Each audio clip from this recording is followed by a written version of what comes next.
नमस्कार, मेरा नाम ज्ञानेश्वर है और आपने देखना शुरू किया है लाइव सिटी। मेरे साथ रोज की तरह दिल्ली से जुड़ रहे हैं देश के जाने माने सीनियर जर्नलिस्ट अजीत द्विवेदी जी। अजीत जी, आज पांचवें चरण के चुनाव के लिए चुनाव प्रचार का काम खत्म हो गया। देखिए, 4 चरणों में बिहार में 19 लोकसभा क्षेत्रों में चुनाव संपन्न हो चुके हैं। 5वें चरण में 5 और लोकसभा क्षेत्रों में चुनाव संपन्न होंगे 20 मई को। इसका मतलब 20 मई को 24 लोकसभा क्षेत्रों में चुनाव खत्म हो जाएंगे। ईवीएम में उम्मीदवारों की किस्मत बंद हो जाएगी। 16 लोकसभा क्षेत्र और बचेंगे जो छठे और सातवें चरण में संपन्न कराए जाएंगे।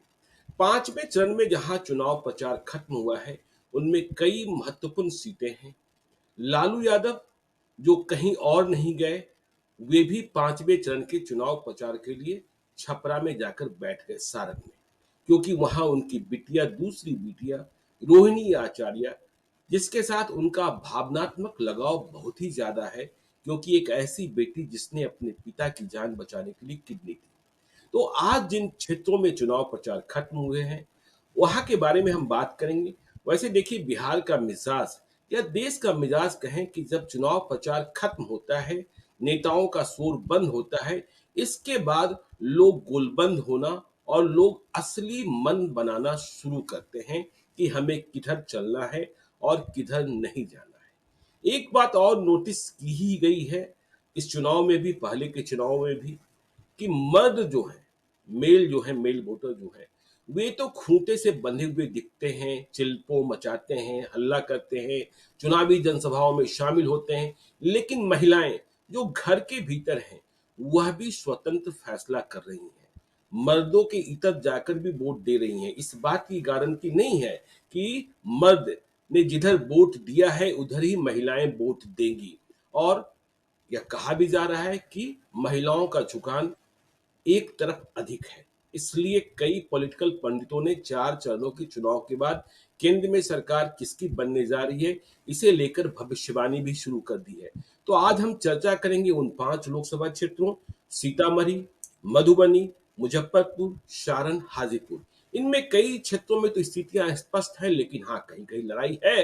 तो सबसे पहले 4 चरणों का चुनाव समाप्त हो चुका, 5वें चरण के लिए प्रचार आज बंद हुआ। क्या समझा जा रहा है, क्या संकेतक है जो आगे के 2 चरणों में भी हमें देखने को मिल सकता है अजीत जी? देखिए, हम लोगों को बात अपनी वहीं से शुरू करनी चाहिए है जिसका जिक्र आपने किया, महिलाओं का। जी। ये जो फैक्टर है, एम फैक्टर, अभी इसकी बड़ी चर्चा हो रही है। हर आदमी इस जी। पर अंग्रेजी हिंदी में लेख भी लिखे जा रहे हैं, बहस हो रही है, एनालाइज किया जा रहा है एम फैक्टर को। जी। कल भी आपने कहा था कि उस एम फैक्टर में कई सारी चीजें हैं। हम्म। उसमें मोदी भी एक फैक्टर है, जी। उसमें मांस मछली भी मुस्लिम एक भी है। फैक्टर है, हाँ, मांस उसमें मछली मुस्लिम भी है। भी एक फैक्टर भी है, तो उसी में महिला एक फैक्टर है। जी। और अभी हम देख रहे थे जो चौथे चरण के मतदान का आंकड़ा आया है, वो इतना हैरान करने वाला है ज्ञानेश्वर जी, कि बिहार में पुरुषों के मुकाबले 8% ज्यादा महिलाओं ने वोट डाले। जी। आठ समझ परसेंट लीजिए, समझ लीजिए। आप समझिए, और वो 8% महिलाओं का वोट, वो डिसाइसिव होगा, उससे फैसला हो जाएगा। जी। ये इतना बड़ा वोट का अंतर है। और आपने ये बिल्कुल ठीक कहा कि ये देश के और हिस्सों में तो पता नहीं किस लेवल पर हो रहा है, लेकिन बिहार में तो बहुत बड़े पैमाने पर हो रहा है जी। कि महिलाएं स्वतंत्र रूप से वोट कर रही हैं।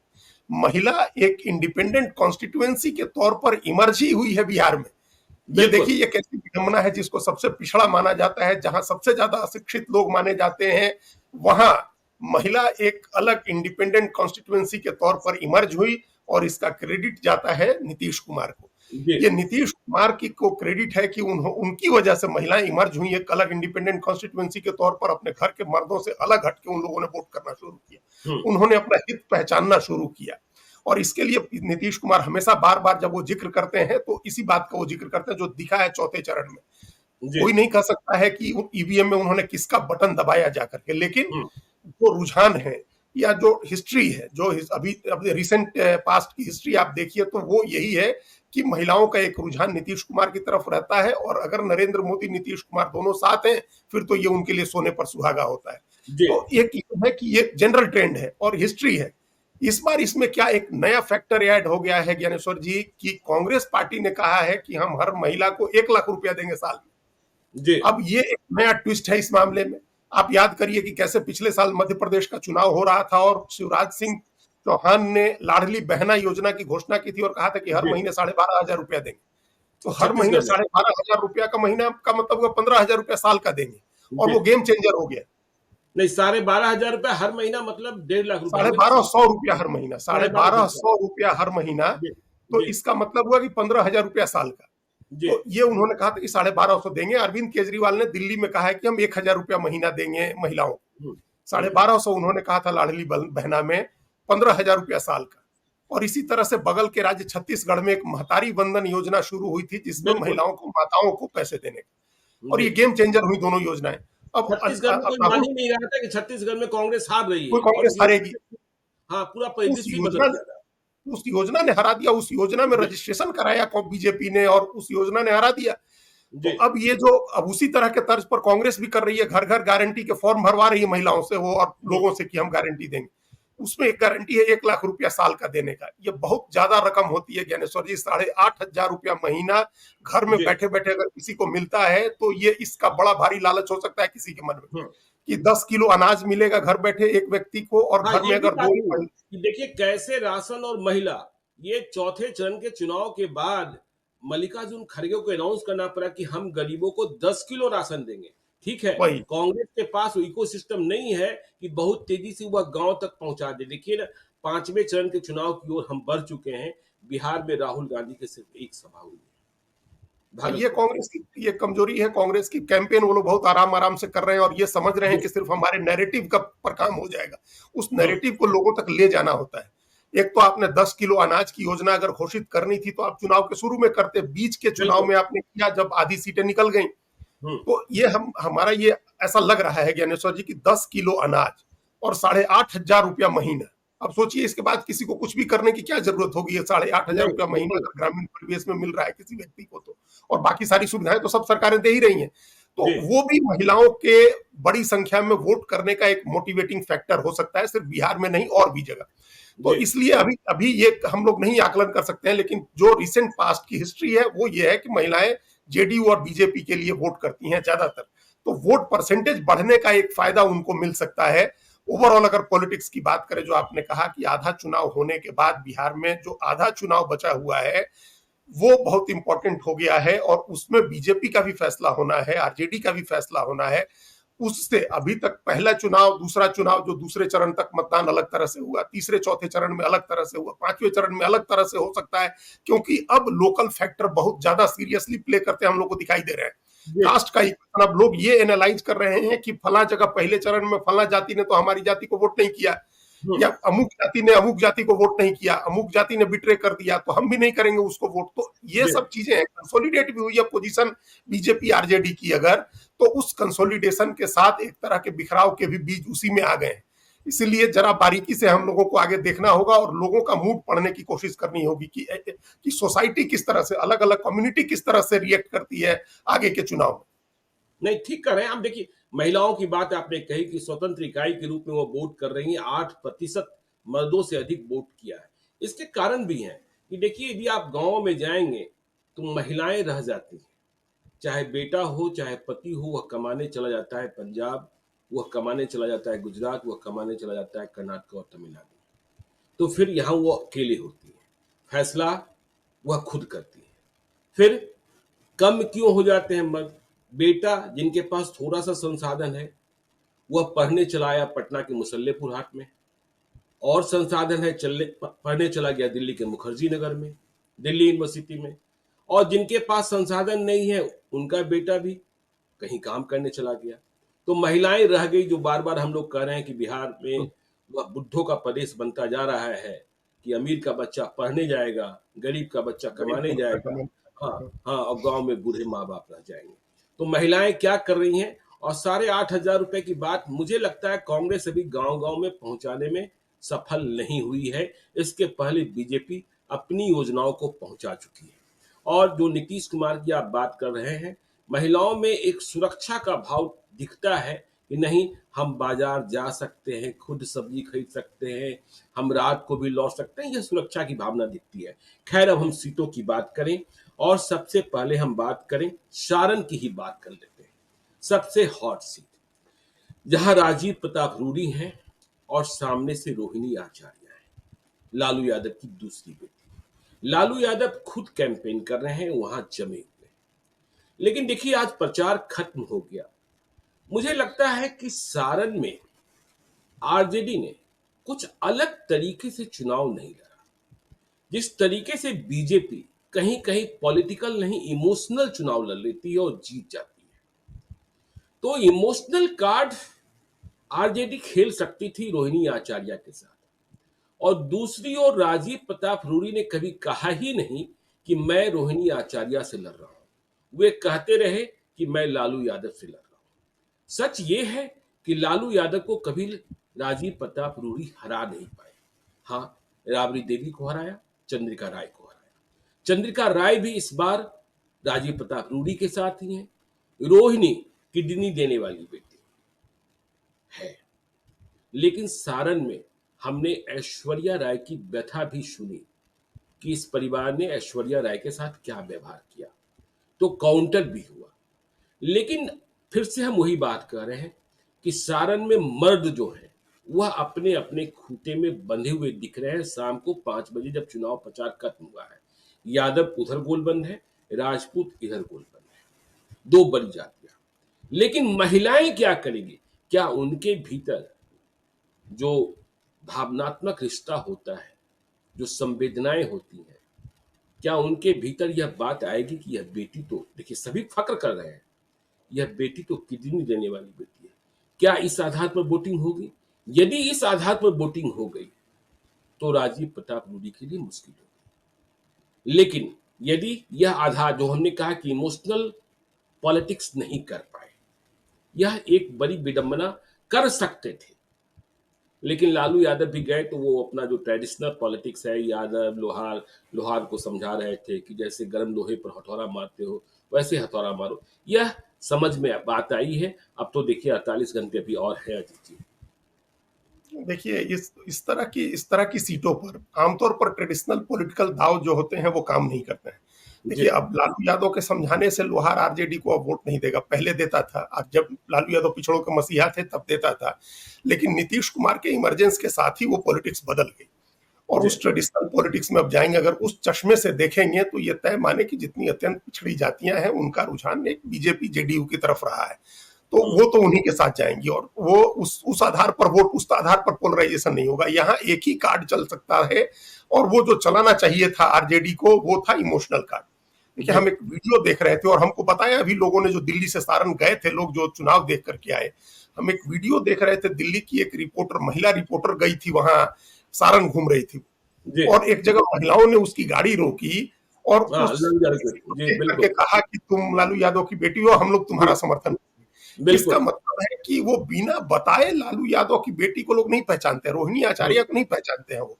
लेकिन रोहिणी आचार्य का जो मैसेज है वो मैसेज घर घर पहुंचा हुआ है।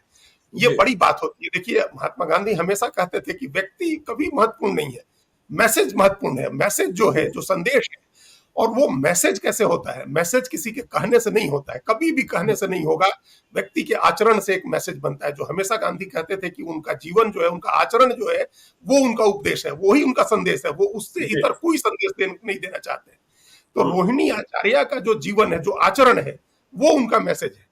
जी वो कहने की जरूरत नहीं है कि बेटियां बड़ी प्यारी होती हैं और पिता के लिए कुछ भी कर सकती हैं, उसने किया हुआ है। तो हम्म, ये मैसेज अपने आप लोगों तक पहुंचा हुआ है। ये जरूरी नहीं है कि लोग रोहिणी आचार्य का चेहरा देखें या लालू यादव की बेटी के तौर पर उसको पहचानें। बिल्कुल। जो काम किया है वो मैसेज गांव गांव में महिलाओं के बीच पहुंचा हुआ है। तो जी ये तो फायदा एक निश्चित रूप से होगा। और यही कारण था कि राजीव प्रताप रूडी बार बार कभी भी रोहिणी आचार्य का नाम लेने से बचते रहे। जी ये एक मिसाल थी। अब आप, ये इतनी बड़ी मिसाल है, इतना बड़ा मैसेज है, ये कोई बिल्कुल। छोटा मोटा चीज नहीं है। हम्म, तो ये इस मैसेज से बचने के लिए वो लालू यादव को कहते थे, टारगेट करते थे। लालू यादव को टारगेट करने के पीछे मकसद ये है कि उनके जंगल राज की याद दिलाई जाए और उस जी आधार पर वोट पोल बंद किया जाए। ये भी एक ट्रेडिशनल पॉलिटिक्स है जो राजीव प्रताप रूडी कर रहे थे।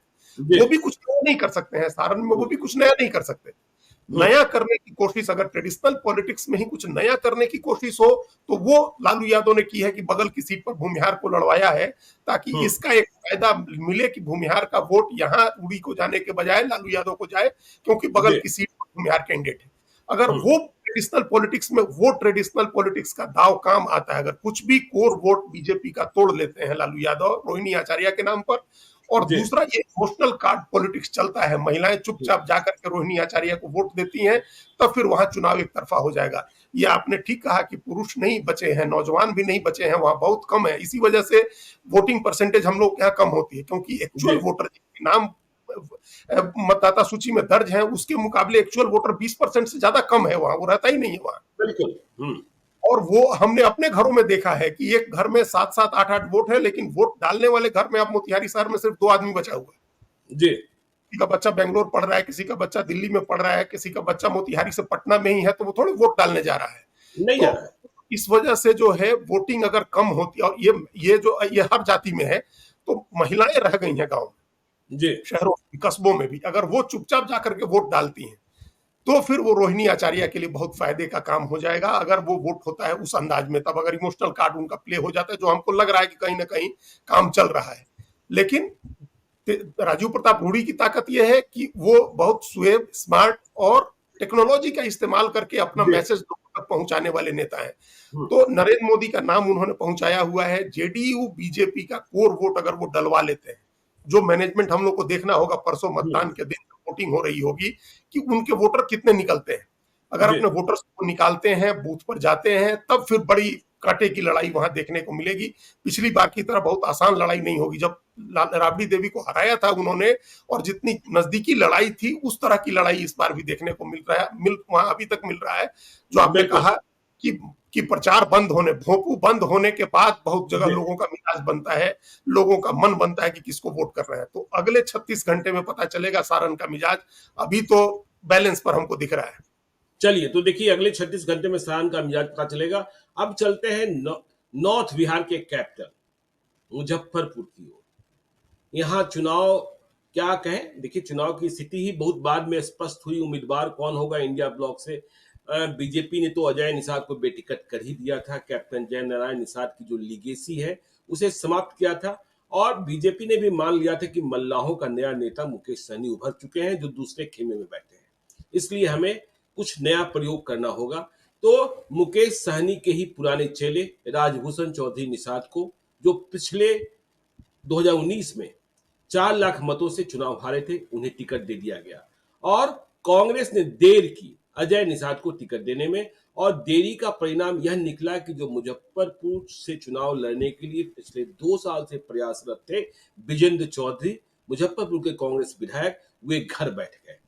अब देखिए वहां वोटों की गुलबंदी, राजभूषण चौधरी निषाद नए, उनकी कोई स्थानीय पैठ नहीं, लेकिन हाँ, जो हम चुनाव में कहते हैं कि झंडा, डंडा और बंदा, ये तीनों महत्वपूर्ण होते हैं, तो वो उनके पास है। अजय निषाद दूसरे खेमे में गए, पहले मोदी का जयकारा लगा रहे थे, अब मोदी उनके लिए दुश्वार हो गए, तो उनकी मुश्किलें कम नहीं हुई। लेकिन वोटों की गुलबंदी के लिए, जैसा आपने कहा कि सारण में लालू यादव ने महाराजगंज में आकाश कुमार सिंह को टिकट दिलवाकर, मतलब कांग्रेस से, रणनीति तय की। ठीक उसी प्रकार से वैशाली में, जहां चुनाव छठे चरण में है, मुन्ना शुक्ला को टिकट दिया गया। बावजूद इसके देखिए मुजफ्फरपुर खामोश है और बहुत कुछ बदलाव के संकेत नजर नहीं आ रहे हैं, मुझे जैसा लगता है। आपकी समझ क्या है अजीत जी? देखिए, मुजफ्फरपुर आपने ठीक कहा, नॉर्थ बिहार की राजधानी है, तो जी आचरण भी वहां के मतदाता का आचरण भी राजधानी की तरह होता है। वहां हम्म, लोग बड़े अलग तरीके से सोचते हैं और वोट डालते हैं। हम लोगों ने देखा है, कई बार ऐसा वोटिंग में देखने को मिला है। कांग्रेस के लिए स्थिति मुश्किल इसलिए है, आपने भी कहा, जी मुश्किल इसलिए है कि समीकरण नहीं बैठा। हम्म, समीकरण बैठने का, अगर अगर विजेंद्र चौधरी आते, देखिए हर जगह लालू यादव ने ये बड़ी कोशिश की है, और एक जी आध जगह अपवाद छोड़ दें तो हम्म, कास्ट के खिलाफ कास्ट को नहीं लड़ाया है। तो बिल्कुल। यहाँ वो ये अपवाद वाली सीट हो गई। हम्म, यहाँ दोनों मल्लाह चुनाव लड़ रहे हैं। अगर कोई दूसरी जाति का वो होता, अगर जैसे वैश्य समुदाय से आते हैं विजेंद्र चौधरी, अगर वो लड़ रहे होते, तो वैश्य का वोट तोड़ते वो जो बीजेपी का कोर वोट था। और और मुकेश सहनी के कारण जो फायदा उसमें मिलना मुकेश होता सहनी मिलना। उसमें मुकेश सहनी की वजह से अगर मल्लाह वोट जुड़ जाता अजय निषाद के साथ, तो ये फायदे की स्थिति हो जाती। और जी मुन्ना शुक्ला को वोट देगा वैशाली में, मल्लाह उनको वोट दे मुन्ना शुक्ला को, इसके लिए जरूरी है कि मुजफ्फरपुर में कुछ भूमिहार भी वोट दें इनको, तो बिल्कुल। ये एक समीकरण बन सकता था। जी लेकिन वो संभावना खत्म हो गई। देखिए, हर बार ऐसा नहीं होता है कि बीजेपी ने किसी की टिकट काट दी तो आप उसको चुनाव लड़ा दीजिएगा तो वो चुनाव जीत जी। जाएगा। ये हर बार नहीं हो सकता है। ये तब होता है जब उस व्यक्ति की अपनी भी कोई हैसियत रही हो। जी। अजय निषाद की पहचान रही जयनारायण निषाद के बेटे के तौर पर, उसके हम्म, बाद बीजेपी के कैंडिडेट के तौर पर। हम्म, उन्होंने कोई ऐसा काम नहीं किया और हम लोगों ने देखा जब उसी मुजफ्फरपुर लोकसभा की सीट के अंदर जब बाई इलेक्शन हो रहे थे तो क्या रिजल्ट आया था। तो जी वो अभी उनकी हैसियत ऐसी अपनी वो नहीं बना पाए थे कि वो इंडिपेंडेंटली आकर के और कोई सहानुभूति भी ले लें या कोई एकदम उलटफेर कर दें। बिल्कुल। तभी तभी बीजेपी के सामने बीजेपी ने भी एक जोखिम लिया। जी। 4 लाख वोट से हारे हुए व्यक्ति को चुनाव लड़ाना अपने आप में एक जोखिम था, लेकिन हम्म, बीजेपी को कहीं ना कहीं ये भरोसा था कि उसका कोर वोट नहीं टूटने वाला है। जी जो और हमने मल्लाह कहा वोट झंडा डंडा बंदा उनके पास है। उनके पास है जी और प्रधानमंत्री की सभा भी हो गई। जी और अंतिम अंतिम तौर पर जो जो वहां की एक इन्फ्लुएंशियल कास्ट है, भूमिहार हैं, उधर कुछ ब्राह्मण कायस्थ हैं, ये वोट तो जाना ही जाना है बीजेपी को। ये जी वोट, उस वोट को टूटने का कोई मतलब नहीं है। और मल्लाह भी मोटे तौर पर, देखिए अभी जो रुझान है मुकेश सहनी के प्रति, लेकिन वो भी चुनेंगे जो जीत रहा है जिसके साथ और वोट है। तो हम्म, उस मामले में भी ये इधर कम पड़ जाएंगे, कमजोर पड़ जाएंगे अजय निषाद। मुजफ्फरपुर में। हाँ, तो मुजफ्फरपुर में। मुजफ्फरपुर में चूंकि दोनों निषाद ही हैं तो उनको क्या जी दिक्कत है, उसमें तो चुन सकते हैं ना कि कौन चुनाव जीत रहा है, हमारा कौन हम्म, किसके साथ और वोट आ रहा है। और जी मन मार के ही विजेंद्र चौधरी का वोट भी अपने आप जाएगा उसी तरफ, क्योंकि वो कोर वोट है उनका, एक कमिटमेंट वाला वोट है उनका। जी तो लड़ाई पिछली बार से थोड़ी अच्छी होगी, इतना तो हम कह सकते हैं कि अजय निषाद पिछली बार जितना राजभूषण निषाद को उन्होंने हराया था जितने वोट से, उतने वोट से तो ये नहीं अब अंतर आएगा इस बार। लेकिन स्थिति अभी अजय निषाद की नहीं बनी चुनाव लड़के जीतने वाली। चलिए तो देखिए मुजफ्फरपुर की स्थिति क्या है यहाँ आपने समझा। अब आगे हम चलते हैं मधुबनी। देखिए मधुबनी में अशोक कुमार यादव बीजेपी के मौजूदा सांसद हुकुमदेव नारायण यादव के बेटे 2019 में जीते, दूसरी बार फिर से जीतने के लिए प्रयासरत है। 2014 में हुकुमदेव नारायण यादव स्वयं जीते थे लेकिन मुश्किल जीत हासिल हुई थी। यदि नीतीश कुमार अकेले न लड़ रहे होते और गुलाम गौस को प्रत्याशी न बनाया होता तो शायद 2014 में हुकुमदेव नारायण यादव चुनाव हार गए थे अब्दुल बारी सिद्दीकी से। तो 2024 में देखिए मधुबनी की जनता जो है अशोक यादव से सवाल पूछ रही है कि आपके पिता का कार्यकाल, आपका कार्यकाल 10 वर्षों में आपने किया क्या, आप रहे कहाँ, हाँ? मधुबनी को दिया क्या, क्या सिर्फ मोदी का नाम लेंगे। और दूसरी ओर अली अशरफ फातमी एक सुलझे हुए राजनेता है। वे चुनाव लड़ने को आए दरभंगा से मधुबनी, दरभंगा से कई बार सांसद रहे, केंद्र में मंत्री रहे। और देखिए मधुबनी एक ऐसा लोकसभा क्षेत्र चुनाव प्रचार के दौरान दिखा अजीत जी जहां राजद का प्रत्याशी समीकरणों के हिसाब से, जात और धर्म के हिसाब से चुनाव नहीं लड़ रहा है।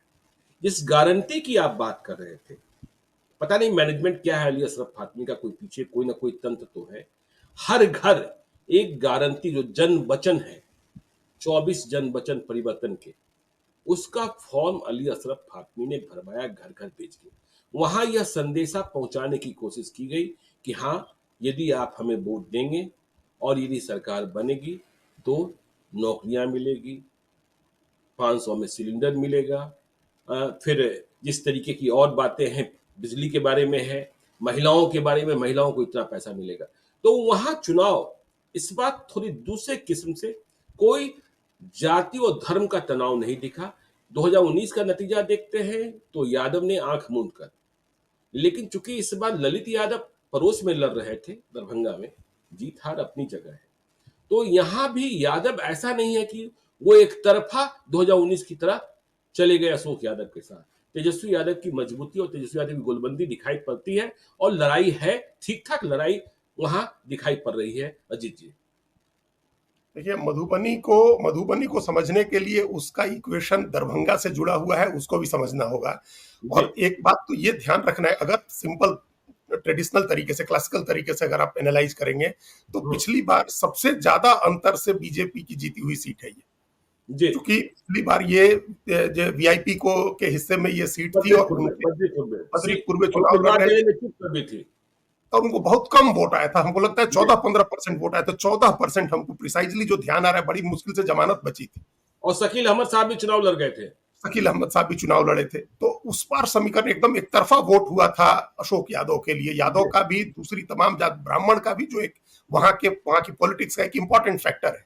तो बिल्कुल। उसका भी एक तरफा वोट हुआ था। हमने पता किया, हमने पूछा 2 लोगों से, ज्ञानेश्वर जी, एक व्यक्ति जो दरभंगा में थे जिन्होंने जो वोट डाल करके अभी दिल्ली आए हैं, तो जी। उनसे मेरी बात हो रही थी, ब्राह्मण हैं और वोट डालने दरभंगा गए थे। हम्म। तो हमने उनसे पूछा कि क्या सीन है दरभंगा का और मधुबनी का। उन्होंने कहा कि बहुत कांटे की लड़ाई है। हमने कहा कि अरे आप अगर मुस्लिम कैंडिडेट है वहां तब तो एक तरफा लड़ाई हो जानी चाहिए अभी जिस तरह जी। का नैरेटिव है। तो उन्होंने कहा कि बिल्कुल। वो काम ही नहीं कर रहा है, वो हम्म। सांप्रदायिक ध्रुवीकरण की राजनीति वहां काम नहीं कर रही है, हम्म। और ब्राह्मण बड़े नाराज हैं वहां बीजेपी से अशोक यादव। मधुबनी में, यादवों से, जी। अशोक यादव से और यादवों से। जी। हमने कहा कि इस नाराजगी का क्या मतलब है। तो हम्म। उन्होंने कहा कि यादवों ने दरभंगा में वोट नहीं किया गोपाल जी ठाकुर को, बिल्कुल। तो ये ब्राह्मण कैंडिडेट को यादवों ने वोट नहीं किया दरभंगा में, इसलिए मधुबनी में ब्राह्मण कह रहे हैं कि हम यादव को वोट नहीं करेंगे। जी। अब ये हो सकता है कि वो ये बहुत एग्जेजरेट करके कहा गया हो या हम्म। बहुत सिंप्लीफाई किया गया हो, लेकिन ब्राह्मण वोट नहीं करेंगे तो ऐसा भी नहीं हो सकता है कि वो जाकर के बल्क में वोट कर दे आरजेडी को। लेकिन हम्म। अगर वो उदासीन भी हो गया, चुप भी बैठ गया, तो ये बीजेपी का बड़ा भारी नुकसान है, जी। क्योंकि वो वोकल है, परसेप्शन क्रिएट करने वाला है और 4 आदमी को इन्फ्लुएंस करने वाला है। तो ये एक हमको मतलब ग्राउंड से फीडबैक मिला कि ब्राह्मणों में बहुत उत्साह नहीं है बीजेपी के कैंडिडेट को लेकर के। एक तो 5 साल की नाराजगी भी है, एक जी। दरभंगा सीट का कनेक्शन जुड़ गया कि वहां यादवों ने अपने कास्ट के आधार पर सीधा सीधा वोट दिया, वहां वो लोग हिंदू तो नहीं हुए, तो वो उसकी वजह से है।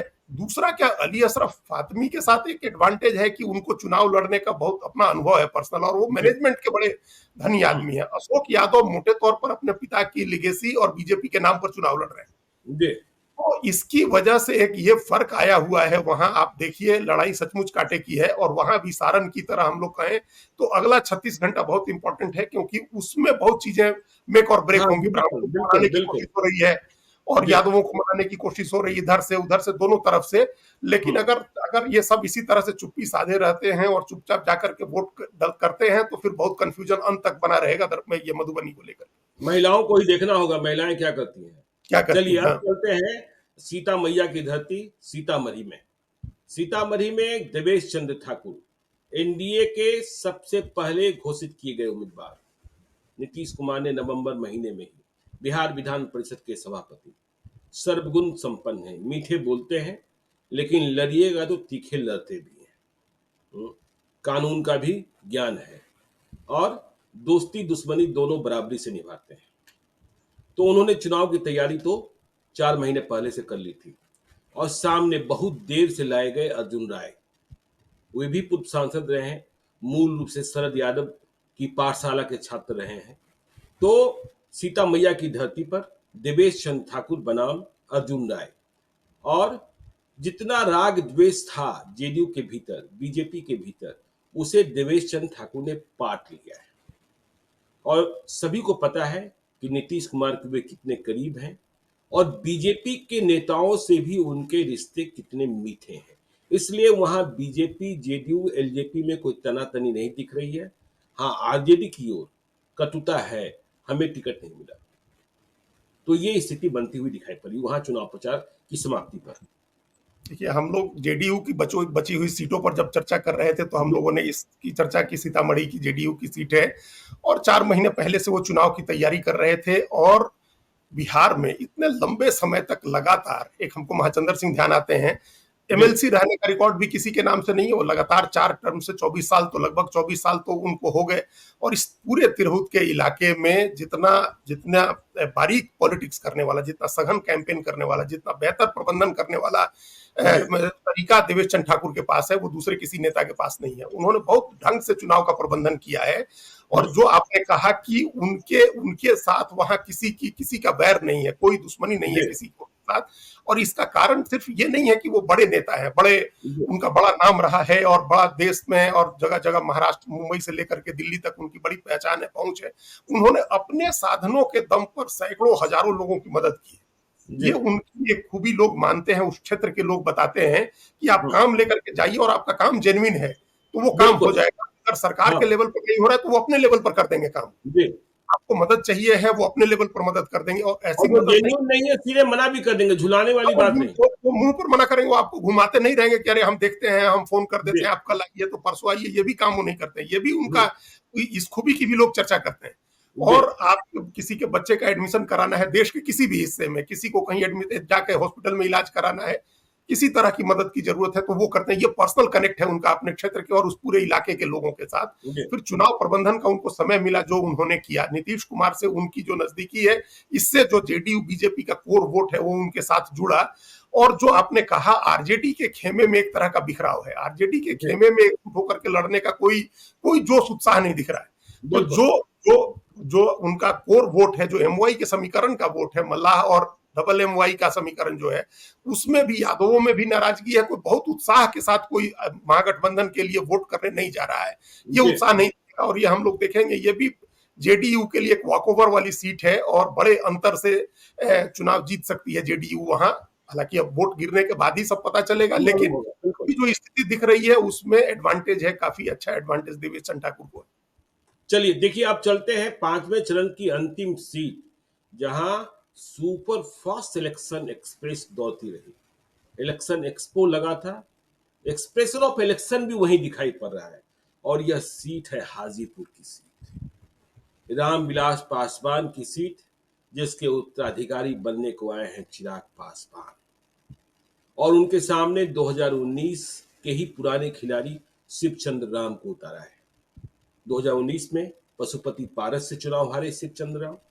यहाँ वोटों की गोलबंदी करने का प्रयास किया गया है, लेकिन चिराग पासवान के पीछे लोग यहाँ दीवाने हैं। वैसे भी मैं देखता हूं कि चिराग पासवान जहां जाते हैं, सेल्फी लेने वाले लोग मत पूछिए। मतलब फिर लगता है कि कोई नेता अभिनेता सब सारे के सारे पीछे छूट गए। हमने कई समारोहों में देखा है कि मुख्यमंत्री के साथ सेल्फी लेने के लिए उतनी भीड़ नहीं रही जितनी भीड़ चिराग पासवान के लिए। चिराग पासवान को बुला लो भाई। तो चिराग पासवान, और एक उम्मीद है कि केंद्र में मंत्री बनेंगे। पिता का किया हुआ काम है। जो समीकरण साधे जाने थे, रामा सिंह जो आरजेडी में थे, उन्हें भी चिराग पासवान लेकर आ गए। कल रात भी हमने देखा कि रात को 12, साढ़े 12 बजे, 1 बजे क्या शो है। तो वहां लड़ाई बिल्कुल सुपर फास्ट है। हम ये नहीं कह रहे लड़ाई नहीं है, लेकिन चिराग पासवान आंधी तूफान में आगे और बचे हुए दिख रहे हैं। देखिए ये बात आपने बिल्कुल ठीक कही। वहां क्या उनको दो तीन चीजें हैं जो आपने बता दी। एक तो उनके पिता रामविलास पासवान की लीगेसी है, उन्होंने जी काम किया अपने इलाके के लिए, जितनी बार वो जीते उतनी बार कुछ ना कुछ वहां हाजीपुर के लिए उन्होंने करने का प्रयास किया।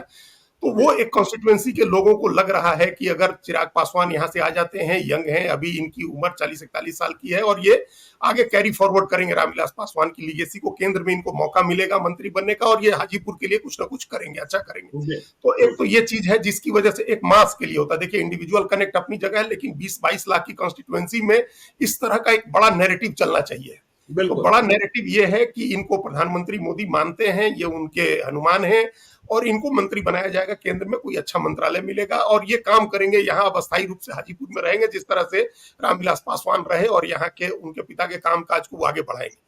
एक जी तो ये बड़ा मैसेज है। ग्राउंड लेवल के अगर एकदम टिपिकल पॉलिटिकल जो इलेक्टोरल पॉलिटिक्स के हिसाब से देखें तो ये इलाका पहले से एक मजबूत इलाका है बीजेपी और जेडीयू का। इस इलाके में जी यहाँ जो हाजीपुर की 6 जो विधानसभा सीटें हैं, उसमें 2 ही सीटें महागठबंधन की तरफ हैं। हमको जहां तक लग रहा है, एक महुआ और राघोपुर, संभवतः राघोपुर और एक महुआ ही शायद। बाकी 4 सीटें जो है, चाहे वो लालगंज हो या राजापाकड़ हो, हाजीपुर है, ये हाजीपुर और राघोपुर है शायद आरजेडी के पास। बाकी 4 सीटें नहीं बीजेपी की सीटें। नहीं, राघोपुर तो है ही। हमें लगता है महनार किस लोकसभा में है? वैशाली में है, हाजीपुर में है? नहीं, इसमें महनार। 4 सीटें हम तो देख रहे थे, हम एक रिपोर्ट देख रहे थे, उसमें यह है कि 4 सीटें जेडीयू बीजेपी की है। मतलब कहने का यह कि एक बिल्कुल। आधार पहले से बीजेपी जेडीयू का मजबूत आधार रहे इस हाजीपुर लोकसभा क्षेत्र जी में। मतलब अगर टिपिकल इलेक्टोरल पॉलिटिकल इक्वेशन के हिसाब से बात करें तो वहां वोट आधार बड़ा है। इसी की वजह जी से असेंबली में जहां बराबरी की लड़ाई हो रही थी, बिल्कुल। वहां भी जेडीयू और बीजेपी ने को यहाँ एडवांटेज था हाजीपुर लोकसभा में। तो उसका भी एक फायदा जो है वो ग्राउंड लेवल पर वोट भी है, उसको कैपिटलाइज करना है, उसको चैनलाइज करना है, आपको बूथ पर ले जाना है। जी और संसाधन के मामले में भी जो आप झंडा डंडा बंदा, उसमें भी चिराग पासवान कम नहीं है। हम्म। एक चौथी बात यह है कि चिराग पासवान ने एक अपनी अलग इंडिपेंडेंटली अपना एक इमेज बनाई है, उन्होंने एक निश क्रिएट किया है, उन्होंने अपने व्यक्तित्व का। ये जी जो युवा बिहारी चिराग पासवान का जो उनका ट्विटर हैंडल है, इससे देश भर के लोग जुड़ते हैं। कास्ट कम्युनिटी इन सब से ऊपर उठ करके देश भर के लोग जुड़ते हैं। उनको लगता है कि एक नौजवान आदमी है जो जिससे बिहार की इमेज को भी बदल सकता है, और उसको प्राइड लेने में दिक्कत नहीं है कि चिराग पासवान उसके यहाँ का नेता है, चाहे मुंबई में बैठा हो बिहारी या बेंगलोर में हो, उसको ये प्राइड लेता है कि भाई चिराग पासवान उसके प्रदेश में पॉलिटिक्स कर रहे हैं। पूरा बिहार जब वो घूमे तो एक उनके प्रति एक नए तरह से लोगों ने देखना शुरू किया कि ये भविष्य के नेता है, बिहार में कभी बिहार की कमान भी संभाल सकते हैं। तो जब किसी व्यक्ति का, किसी नेता का कद इतना बड़ा हो जाता है, और इलेक्टोरल पॉलिटिक्स में, मतलब हिसाब किताब में भी, जो इक्वेशनल वोट में भी अगर वो मजबूत होता है तो फिर उसके लिए लड़ाई बहुत आसान हो जाती है। तो शिवचंद्र राम चाहे जैसा लड़े, अभी वो जो भी नैरेटिव बना रहे हैं, अब वो थोड़े चलना है कि वो ये देखे कि वो शिवचंद्र राम ट्वीट कर रहे हैं कि हाजीपुर की चौहद्दी नहीं पता है चिराग पासवान, या हाजीपुर में कितनी विधानसभा सीटें हैं वो नहीं पता है। लेकिन ये नैरेटिव काम नहीं करता है। जब कोई बड़ा एक मेटा नैरेटिव काम कर रहा होता है तो मुझे हाजीपुर देखिए में, अजीत जी, ये लगता है ना कि चिराग पासवान ठीक है, दलितों के नेता माने जाते हैं, लेकिन चिराग पासवान ही नहीं, उनके पिता रामविलास पासवान की भी छवि ये रही कि उन्होंने कभी किसी के साथ भेदभाव नहीं किया। वे दलितों के नेता जरूर थे, लेकिन सबन उनके साथ बहुत जल्दी जुड़ जाते थे। और चाहे दिल्ली में उनका बंगला हो, हमने भी देखा, आपने भी देखा, और मुझे तो देखिए मैंने देखा नहीं, लेकिन जगजीवन राम का किस्सा याद आता है। फिर उसी रास्ते पर रामविलास पासवान चले कि जो पप्पू यादव एम्स के रोगियों के लिए सेवाश्रम चलाते हैं, उसकी शुरुआत कभी दिल्ली में जगजीवन राम ने की थी। और बिल्कुल वहां जाते थे लोग, तो पहले जो लोग मानते थे कि हाँ, इनका बनाया हुआ खाना नहीं खाना है, कैसे खा लेंगे, तो जगजीवन राम ने अपने घर में खानसामा ब्राह्मण रख लिया था। और जो आते थे वहां, जो सेवाश्रम जगजीवन राम का सेवाश्रम, तो उन्हें बता दिया जाता था कि किसी बात का परहेज मत कीजिएगा, खाना जो है वह ब्राह्मण बना रहे हैं। हाँ? तो इसलिए कोई छुआछूत वाली बात, तो चिराग पासवान से कोई दूर हो सकता है, यह बात समझ में नहीं आती। नहीं, चिराग, देखिए वही तो हमने कहा कि कास्ट ये, कम्युनिटी सबसे अलग हटके, हमने हाँ, देखा है कि अगली जाति के फॉरवर्ड नौजवान उनकी फोटो लगाए हुए हैं और वो बिल्कुल। मानते हैं कि उनका नेता है, उसमें उनको कोई दिक्कत नहीं है। और ये उनके पिता की पुण्यता है जिसका लाभ तो उनको जीवन भर मिलता रहेगा। हमने रामविलास पासवान के जैसा विनम्र और वैसा भला पॉलिटिशियन हमने नहीं देखा है, हम लोगों ने ये, जगजीवन राम को पॉलिटिक्स करते हुए नहीं देखा। लेकिन हम पार्लियामेंट में जाते थे ज्ञानेश्वर जी, कोई पत्रकार बिहार का नहीं था ऐसा जिसको नाम से रामविलास जी नहीं जानते थे। उसको नाम से आवाज लगाना, आप सेंट्रल हॉल में बैठे हैं, सेंट्रल हॉल से निकल रहे हैं, उसको बुलाना, साथ में बिठाना, उस टोस्ट ब्रेड खाया कि नहीं, चाय पी कि नहीं पार्लियामेंट में, और घर पे नहीं आइए अजीत हम जी, दोनों भाई बैठेंगे खाना खाएंगे, मुझे तो याद है, एक पत्रकार, वरिष्ठ पत्रकार अस्पताल में इलाजरत थे, पैसों की कमी हो गई थी, कुछ ही पैसे जमा हुए थे और एक बड़ा अंश अभी जमा किया जाना था। हम लोग इसके लिए चंदा इकट्ठा कर रहे थे, रामविलास पासवान के पास गए, उन्होंने सुबह का ब्रेकफास्ट कराया और फिर पूछा घटता कितना है, तो उन्हें राशि बताई गई। तो उन्होंने कहा क्यों जाइएगा 10 घर, चलिए मैं ही कर देता हूं। और उस पत्रकार की जिंदगी 4 साल आगे बची रही। तो ऐसे ऐसे किस्से हम सब लोगों के पास है रामविलास पासवान जी को लेकर के। अब ये एक बड़ी जिम्मेदारी है, मतलब एक जो चिराग पासवान की। चिराग पासवान के ऊपर, कि वो उस वैक्यूम को फील करें, अपने पिता की जो पॉलिटिक्स थी, जो विरासत थी, उसको आगे बढ़ाएं, उसी अंदाज में आगे बढ़ाएं। और उनको पता है कि वो राजनीति कितना पे करती है, कहां तक आगे ले जाती है लोगों को। तो उनकी लड़ाई तो आसान है हाजीपुर में, लेकिन इसके बाद भी उनके ऊपर एक बड़ी जिम्मेदारी रहेगी, क्योंकि एक बड़ी छाया है उनके पिता की, उनको उसको और बड़ा करना होगा। चलिए, तो देखिए हम लोगों ने 5 सीटें, जहां चुनाव 5वें चरण में होने हैं, वहां चुनाव प्रचार के बाद क्या स्थिति है, यह हमने बताने की कोशिश की है। कल रविवार है, कल हमारा शो नहीं होगा, लेकिन सोमवार को चुनाव के तुरंत बाद आपको बताएंगे कि जो संभावनाएं, अनुमान दिखाई पड़ रहे थे, क्या वैसा ही वोट हुआ या फिर बदल गया, और यदि बदला तो क्या परिदृश्य सामने आया। याद रखिएगा, 8% महिलाएं अधिक हैं बिहार में मर्दों की तुलना में जो वोट की हैं। तो समझ सकते हैं कि क्या हो सकता है, क्या नहीं हो सकता है। आप देखते रहिए लाइव सीरीज को। यदि अब तक आपने हमारे यूट्यूब चैनल लाइव सीरीज को सब्सक्राइब नहीं किया है तो जरूर कर लीजिएगा, और यदि इस वीडियो को फेसबुक पेज के माध्यम से देखें तो पेज को लाइक कीजिएगा, ट्विटर पर भी हमें फॉलो कीजिए। धन्यवाद।